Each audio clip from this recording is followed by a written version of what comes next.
বন্ধুরা, এখন এই অতিরিক্ত রোদ গরমের কারণে মুখ সবসময় ঘেমে তেলতেলে এবং প্যাচপ্যাচে নির্জীব হয়ে থাকছে। ত্বকে একটা বয়সের ছাপও পড়ে গিয়েছে। দামি দামি ফেস ওয়াশ বা সাবান ব্যবহার করেও এই সমস্যার সমাধান হচ্ছে না। তাহলে আজই ভাতের ফ্যান বা মার ফেলে না দিয়ে ত্বকের যত্ন একবার এটা দিয়ে করে দেখুন। ভাতের ফ্যান বা মার মাত্র 3 দিনেই ত্বকের হারিয়ে যাওয়া জেল্লা ফিরিয়ে দাগহীন উজ্জ্বল চকচকে ফর্সা ত্বক দিতে সাহায্য করবে। তবে ভাতের ফ্যান বা মারকে কিভাবে মাখতে হবে সেটা জানতে ভিডিওটি সম্পূর্ণ দেখুন। ভিডিও শেষে ছোট্ট একটা লাইক কমেন্টের অপেক্ষায় রইলাম। চ্যানেলে নতুন বন্ধু হয়ে থাকলে চ্যানেলটা একটু সাবস্ক্রাইব করে নেওয়ার অনুরোধ জানাই। নমস্কার, সকলকে স্বাগত জানিয়ে ভিডিওটি স্টার্ট করছি। প্রথমে ভাত রান্না করার সময় একটু ভাতের ফ্যান একটা অন্য পাত্রের মধ্যে তুলে রাখছি।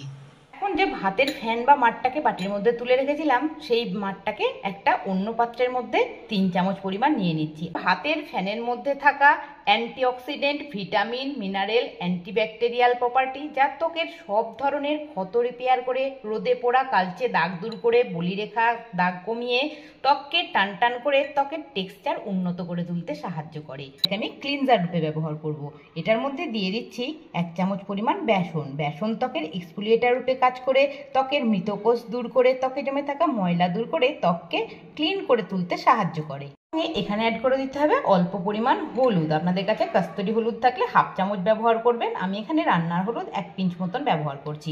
এইবার হলুদ আর বেসনটাকে খুব ভালো করে ভাতের মারের সঙ্গে একটু মিশিয়ে নিতে হবে। করে 3টে উপকরণকে মিশিয়ে নিয়ে এইভাবে ক্লিনজারটাকে রেডি করে নিতে হবে। চলুন এটাকে একটু ব্যবহার করে দেখাচ্ছি। প্রথম স্টেপে যে ক্লিনজারটা বানিয়ে রেখেছি সেটাকে একটু ব্যবহার করে দেখাচ্ছি। বাড়িতে রান্না বান্না করার পর বা বাইরে এই রোদে গরমে কোথাও থেকে ঘুরে আসার পর ত্বক যেন একদম কালো দেখায় এবং তেল চিটচিটে হয়ে থাকে। এই ক্লিনজার দিয়ে যদি ফেসটাকে পরিষ্কার করে নেওয়া যায় তাহলে দেখবেন একদম ত্বকের মধ্যে কালো চিটচিটে তেলতেলে ভাবটা একদমই থাকবে। ক্লিনজারটাকে মুখের মধ্যে ভালো করে লাগিয়ে নেওয়ার পর হালকা হাতে 2 থেকে 3 মিনিট এইভাবে একটু মাসাজ করে নিতে হবে। ঠিক নাকের পাশে, ঠোঁটের এই নিচটাতে খুব ভালো করে এইভাবে একটু মাসাজ করে নিতে হবে। 2-3 মিনিট এইভাবে একটু মাসাজ করে নেওয়ার পর মুখটাকে একটু ঠান্ডা জল দিয়ে ধুয়ে নিতে হবে। মুখটাকে ক্লিনজার দিয়ে ভালো করে ধুয়ে পরিষ্কার করে নেওয়ার পর এবার এই মুখের মধ্যে একটা ফেস প্যাক অ্যাপ্লাই করতে হবে। চলুন ফেস প্যাকটা একটু বানিয়ে নিই। প্যাকটার জন্য আবার একটা অন্য পাত্র নিয়ে নিয়েছি। তার মধ্যে দিয়ে দিচ্ছি 1 চামচ পরিমাণ মুলতানি মাটি। মুলতানি মাটি ত্বকের অতিরিক্ত অয়েলকে ব্যালেন্স করে, ত্বকে পড়ে থাকা কালো দাগ ছোপ সানট্যান দূর করে, ত্বককে ইনস্ট্যান্টলি উজ্জ্বল এবং ব্রাইটনিং করে তুলতে সাহায্য করবে। একই সঙ্গে এখানে অ্যাড করতে হবে 1/2 চামচ পরিমাণ অ্যালোভেরা জেল। অ্যালোভেরা জেল ত্বকে রোদে পোড়া ভাব দূর করে, কালচে ভাব দূর করে, সানট্যান দূর করে, ত্বককে ময়েশ্চার ভাব প্রদান করে, ত্বককে সারাদিন হাইড্রেট করে রাখতে সাহায্য করবে। এবার অ্যাড করে দিতে হবে পরিমাণ মতন ভাতের ফ্যান বা মার। এবার 3টে উপকরণকে খুব ভালো করে মিশিয়ে একটা মোটা ঘনত্বের ফেস প্যাক প্রথমে রেডি করে নিতে হবে। সেকেন্ড স্টেপে অ্যাপ্লাই করার জন্য ফেস প্যাকটাকে একদম রেডি করে নিয়েছি। চলুন এটাকে এবার ব্যবহার করে দেখাই। পরিষ্কার করে রাখা মুখের মধ্যে ফেস প্যাকটাকে খুব ভালো করে লাগিয়ে নিতে হবে।